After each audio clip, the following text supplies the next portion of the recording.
During Winter Storm Uri, the majority of people who died in Texas weren't killed by the storm. They were killed by their own homes. The houses they trusted to shelter them became the things that ended them, while they waited for the power to come back on. The CDC's excess-mortality analysis puts the real death toll at 702 people. The official count is 246. The gap exists because death certificates listed underlying conditions.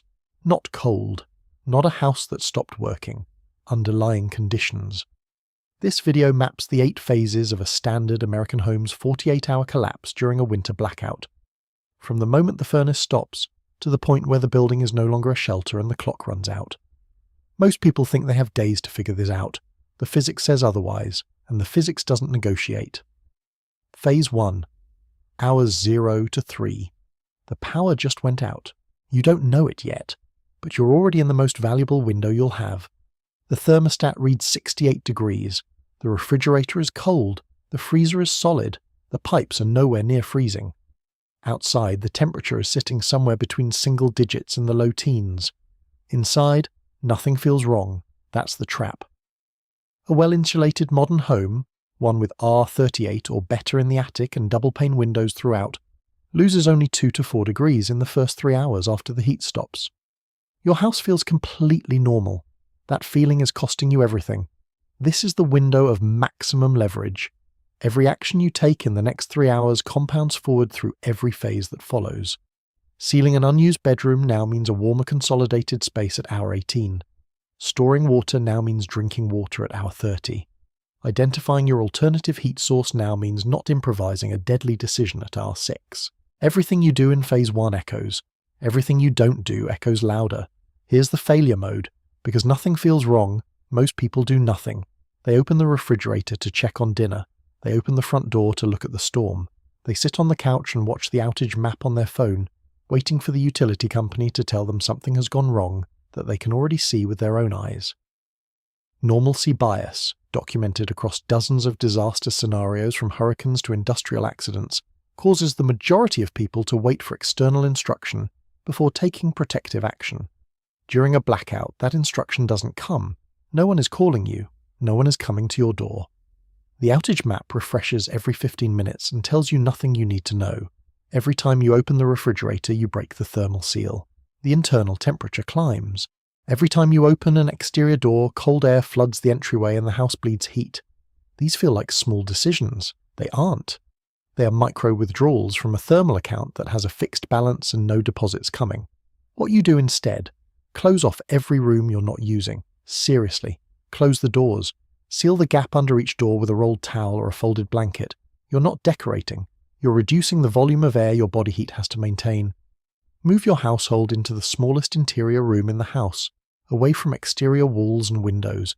Pick up every blanket, every sleeping bag, every piece of insulating material you own, and bring it there now.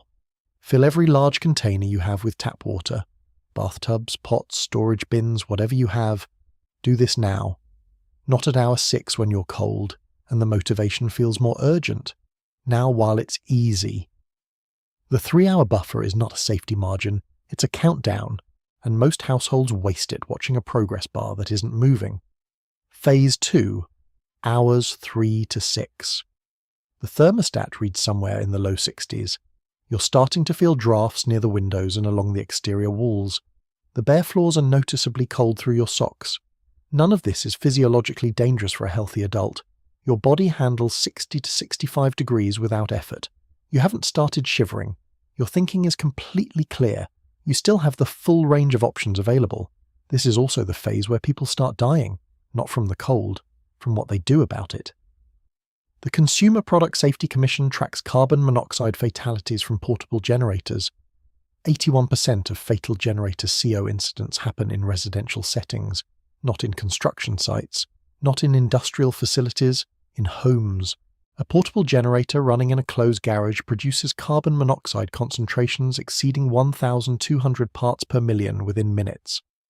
At 400 parts per million, life-threatening exposure occurs within 1 to 3 hours. At 1,600 parts per million, death comes within 2 hours. Here's what makes this catastrophic. The symptoms of CO poisoning, headache, nausea, dizziness, read as cold symptoms in a household that's already stressed and already cold. You feel off. You figure it's the stress. Your partner feels off. You both figure it's the cold. By the time someone loses consciousness, the other people in the house are already too cognitively impaired to respond effectively. They may not make it to the door. During Uri, families were found dead in homes where generators or charcoal grills had been run indoors. Not strangers, families. The misconception that ventilation solves this problem kills approximately 100 Americans every year from generators alone. People who specifically purchased that generator to keep their families safe during a blackout.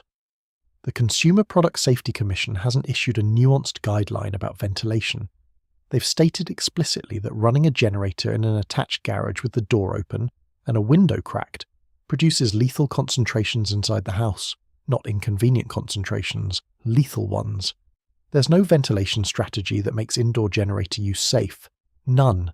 The minimum safe distance is 20 feet from your home, with the exhaust pointed away from every window and door. That's the rule. Not a preference, the rule. If you've been watching this video and haven't subscribed yet, this is the moment. What follows is a phase-by-phase breakdown of exactly when each threat crosses from uncomfortable to lethal, with the specific threshold numbers that separate the survivor accounts from the medical examiner reports.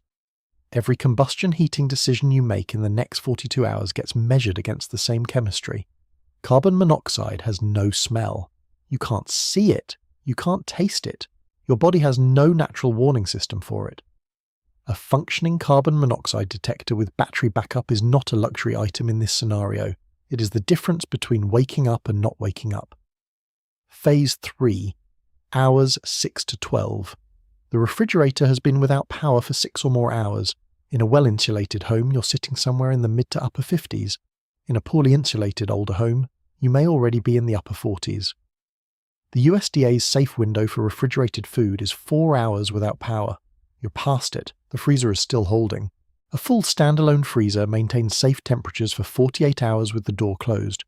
A half-full freezer, 24 hours. Don't open it unless you're going in. Every time you open that door, you shorten the window. The pantry is completely unaffected. Non-perishables, canned goods, dried beans, rice, crackers, peanut butter, none of it cares about the power grid. If you have a well-stocked pantry, your food situation is uncomfortable, but not dangerous. If you don't, this is the moment that decision costs you. The danger isn't the food that's spoiled. You know that food is gone. The danger is the food you eat thinking it's still safe. The USDA is not being cautious when they say never taste food to determine safety. Pathogenic bacteria produce no detectable odor or visual change in the early stages of growth. Staphylococcus aureus produces heat-stable toxins that survive cooking. You can heat the food thoroughly, kill every living bacterium in the pan, and still consume the toxins those bacteria already produced before you put it on the stove. In a situation where hospitals are overwhelmed or roads are impassable, a case of severe food poisoning that would normally mean a few hours on IV fluids and some monitoring becomes something else entirely. For children, for the elderly, for anyone already weakened by cold and stress. The instinct to save expensive food by cooking and consuming it quickly is the exact mechanism of the poisoning. The food looks fine. It might even smell fine. You don't want to waste it. You cook it and eat it. And then, 12 hours into a crisis that's already serious, you're dealing with severe gastrointestinal illness in a cold house with no running hot water and no way to get medical help. The USDA also explicitly warns against using the outdoor cold as a refrigerator. It sounds logical. It isn't. Outdoor temperatures fluctuate through the day. Sunlight can raise surface temperatures well above safe levels. You have no control over animal contamination. You have no way to accurately monitor the temperature of food sitting in a snowdrift. The decision about your freezer contents is one you have to make under incomplete information. Eat it now. Eat it later within the window or discard it. If you have children present and the grocery stores have been closed for 2 days, that's not a simple calculation. The science gives you the thresholds. The decision belongs to you. Phase 4. Hours 12 to 18. This is where the house starts fighting you. The interior living space is sitting in the upper 40s to low 50s if your insulation is solid. In a poorly insulated older home, you may be in the upper 30s to low 40s. But those numbers aren't the dangerous ones. The dangerous numbers are in the spaces you can't see, your crawl space, your attic, or the cavities inside your exterior walls. Those unheated spaces are now potentially in the 20s or teens. and your pipes run through them. Copper pipe has no tolerance for this. Neither does standard CPVC. PEX piping handles freezing better and has greater burst resistance, but it still has a limit. When the water inside a pipe freezes, it expands. The pipe doesn't burst where it froze, it bursts where the pressure concentrates, often somewhere completely different. You won't know where, you won't hear it. Nothing will change until the thaw. A single burst half-inch copper pipe releases 4 to 8 gallons per minute. An undetected burst in a wall cavity or above a ceiling during a blackout can flood a home with thousands of gallons before anyone discovers it. The Insurance Institute for Business and Home Safety puts average claims for frozen pipe water damage between $5,000 and $70,000. But property damage isn't the immediate survival concern here. Without flowing water, you've lost your drinking supply, your cooking water, your ability to flush the toilet, and your basic hygiene capacity. In a home that's already approaching the danger threshold for temperature, losing water eliminates one of the last reasons to stay. Hollywood's version of a pipe burst is dramatic and immediately obvious. Water suddenly pours through a ceiling. Everyone reacts. The documented reality is different. The pipe freezes silently. The burst is invisible until the power returns and the ice thaws. The flooding begins while the family is at a warming shelter, or asleep, or has already evacuated. They come back and find the damage done, sometimes days later. The protective actions that actually work require time you may not have left. If you drain the plumbing system at blackout onset, the freeze risk disappears almost entirely. Shut the main water valve. Open every faucet from the top floor down. Flush every toilet. Drain the water heater if it's accessible. The whole procedure takes about 30 minutes. If you stored water in Phase 1 as directed, you have what you need to drink. If you didn't, you're now rationing. Opening cabinet doors under sinks allows warmer interior air to circulate around the pipes. Dripping faucets, even a slow drip, maintains flow that resists freezing. These are stopgaps. Draining is the solution. The stopgaps buy time when the solution wasn't implemented. Phase 5. Hours 18 to 24. The first full day without power is ending. The main living space in your consolidated room is somewhere in the 40s if you did everything right, lower if you didn't. 4 people generate roughly 300 to 400 watts of thermal output between them. It matters. Body heat in a small enclosed space is a legitimate warming mechanism, not a metaphor. Healthy adults between 18 and 65, properly layered in winter clothing with sleeping bags or heavy blankets, can maintain core body temperature at indoor temperatures in the 40s. The shivering response raises your metabolic rate by 2 to 5 times baseline. Calorie-dense food is fuel for that process. You're uncomfortable. You're not dying. The people in your household who are dying are the ones at the edges. Infants have a high surface area to mass ratio and immature thermoregulatory systems. They lose heat fast. They can't tell you they're cold. A baby who goes quiet in a cold room is not a baby who has adjusted to the temperature. The elderly are more complicated and more dangerous to overlook. Their shivering response is diminished. Their basal metabolic rate is lower. Many common medications, beta blockers, sedatives, certain blood pressure medications, further impair the body's ability to regulate temperature. CDC data puts hypothermia death rates for adults over 85 at roughly 15 to 20 times higher than rates for adults aged 15 to 24. That's not a rounding error. That's a category difference. At indoor temperatures in the 40s, an elderly person sitting in a chair, not moving much, not complaining, can begin developing mild hypothermia within hours. Here's the mechanism that makes this so dangerous. The cognitive impairment that accompanies mild hypothermia includes confusion, apathy, and poor judgment. It also includes an inability to recognize that something is wrong. They feel okay. They tell you they're fine. They become quieter than usual, then more confused, then unresponsive. In a household that's focused on keeping the children warm and managing the logistics of the crisis, the elderly family member sitting quietly in the corner may not get attention until they've progressed from mild to moderate hypothermia. Mild hypothermia is a core temperature between 90 and 95 degrees Fahrenheit. Moderate hypothermia is a core temperature between 82 and 90 degrees. Severe hypothermia, below 82 degrees, often fatal without immediate medical intervention. The boundary between mild and moderate is the point where shivering stops. When shivering stops, most people interpret it as the body adjusting, as the person feeling more comfortable. It is the opposite. Shivering stops when the body exhausts its shivering capacity at roughly 90 degrees core temperature. The transition from mild to moderate hypothermia. At this point, muscles stiffen, pulse slows, consciousness begins to fade. The person who stops shivering and says they feel fine is in significantly more danger than the person who is still shivering.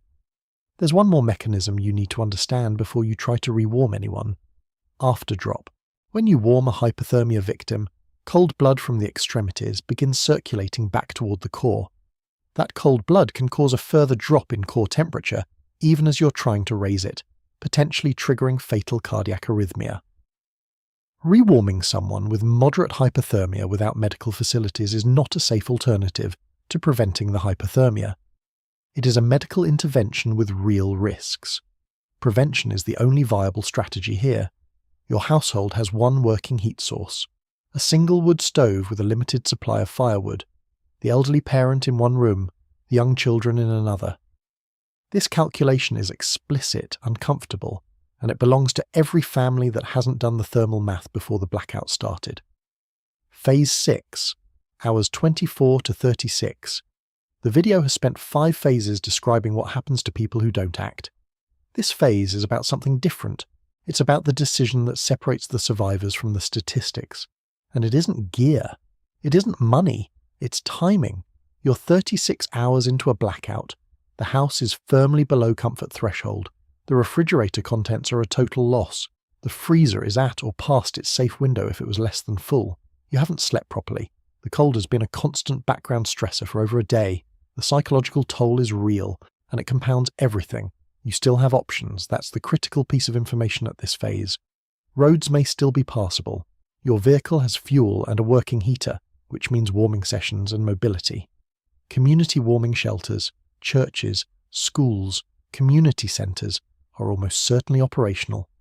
Your body, if you're a healthy adult who's been fed and hydrated, has handled 36 hours of cold stress without reaching the clinical threshold.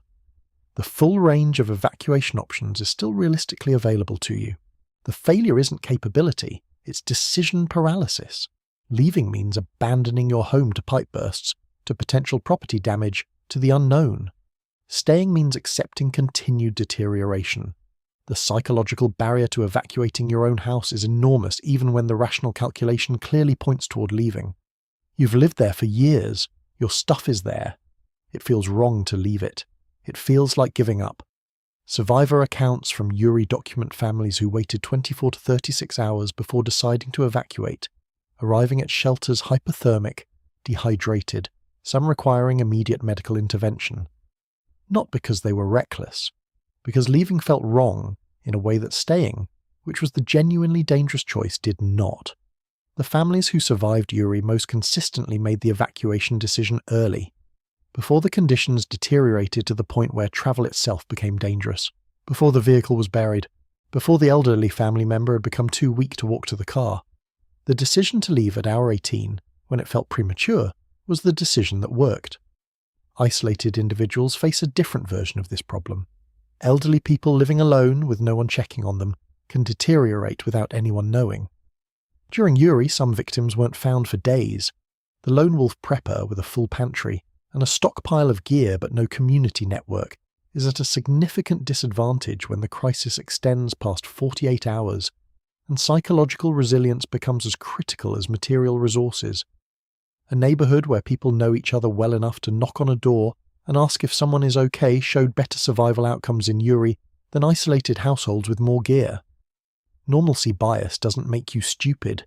It's a documented cognitive pattern observed across every major disaster on record. It delays protective action during the critical early hours.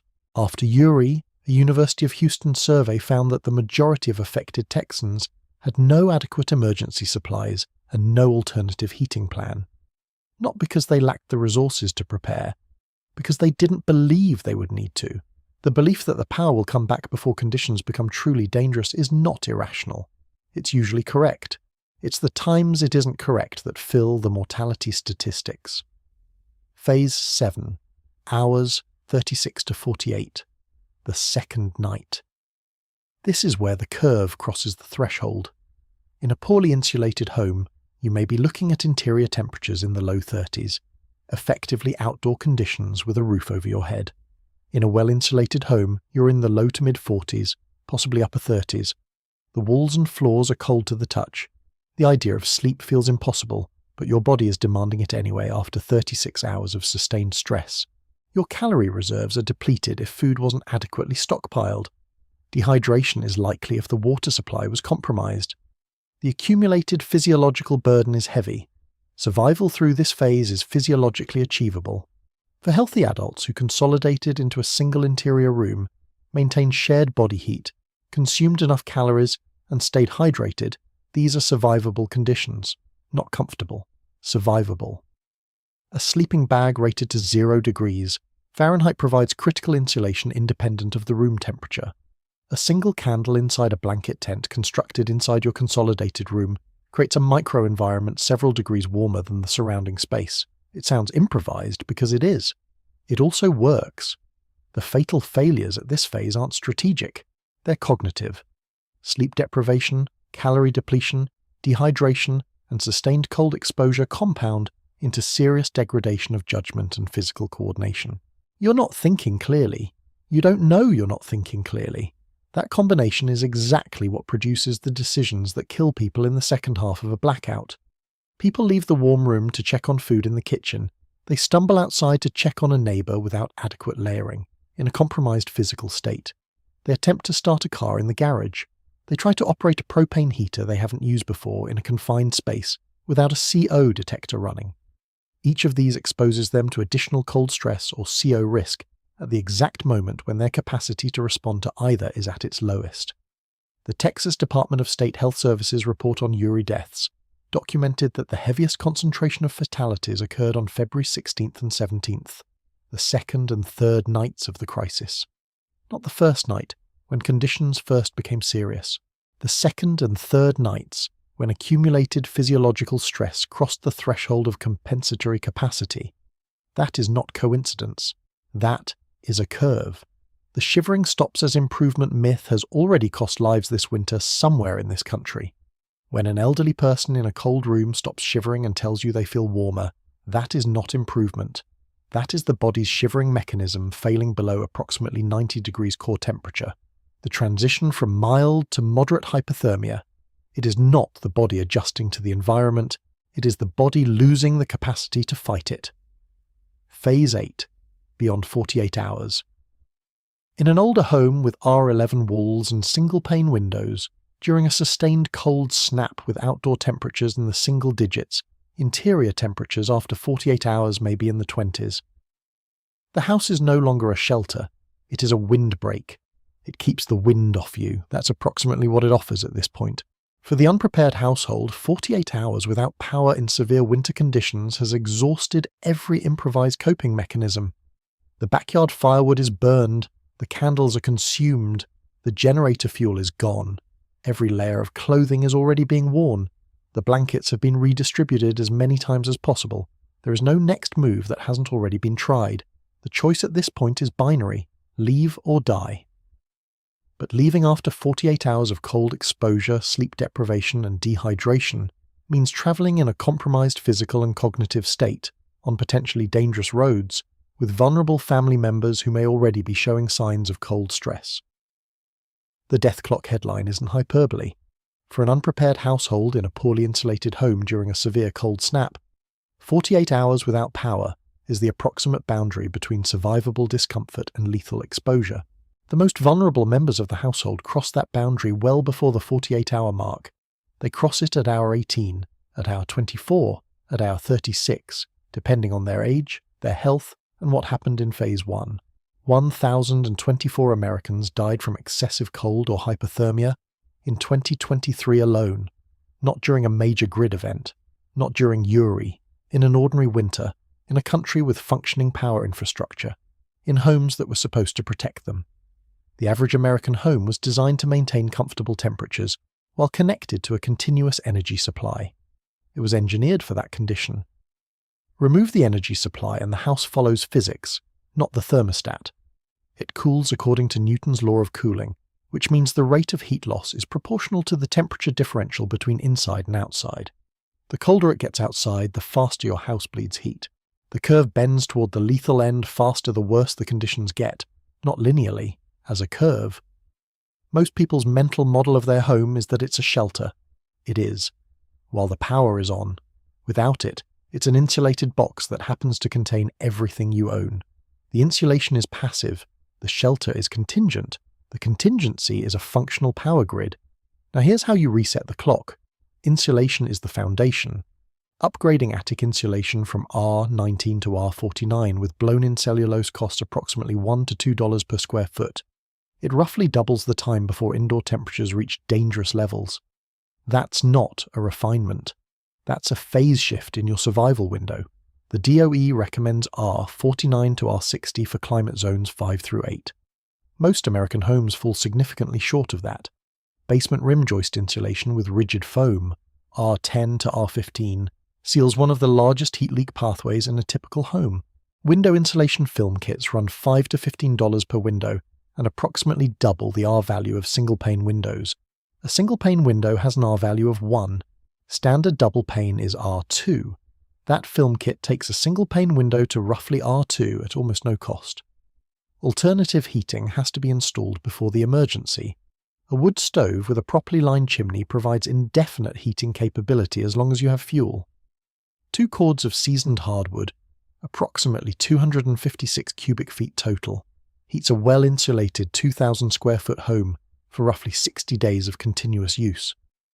A ventless propane wall heater, rated for indoor use with an oxygen depletion sensor, provides 40 to 60 hours of heat from a standard 20-pound propane tank at medium output. Every combustion heating source requires a functioning carbon monoxide detector with battery backup. Not recommended, required.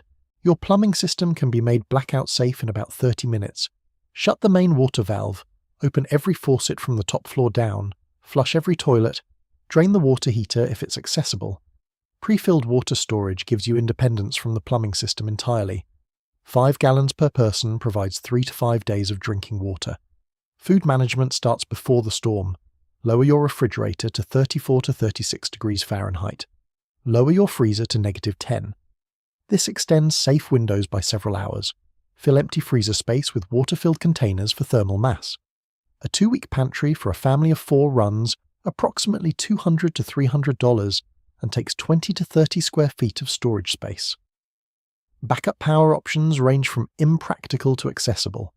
A whole house standby generator on natural gas or large propane provides indefinite power and runs $10,000 to $20,000 installed. A portable generator, operated safely outdoors only, minimum 20 feet from the house with the exhaust directed away from every opening, burns through 20 to 30 gallons of stabilized gasoline over 40 to 60 hours. A home battery system in the 10 to 15 kilowatt-hour range provides 12 to 24 hours of essential loads without any fuel at all.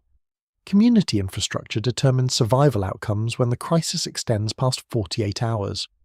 Identifying which neighbours have alternative heating before a blackout starts, establishing informal mutual aid agreements before you need them, costs nothing. Checking on elderly and isolated neighbours within the first 12 hours of a blackout is the single most effective community action for preventing hypothermia deaths in a crisis. Not the most dramatic, the most effective. The communities that survived Uri best weren't the ones with the largest generators or the most expensive preparation. They were the neighbourhoods where people knew each other well enough to knock on a door and ask if the person inside was still warm. That requires no equipment, no budget, no special training. It requires having made the decision before the power went out to pay attention to the people around you. The home you're sitting in right now is not a shelter in the way you think it is. It's a thermal envelope that maintains livable conditions only while connected to infrastructure that can fail. When that infrastructure fails, your house follows the physics. Newton's law of cooling doesn't care what you paid for the place, how long you've lived there, or how certain you are that the power will be back soon. The Uri families who died in their own houses were not failed by a lack of resources. They were failed by a mental model of their home that the physics of that February did not share. This video documented the gap. Every preparation described in the last section closes it. What's the one thing you've been putting off? An insulation upgrade, a wood stove installation, a water storage plan,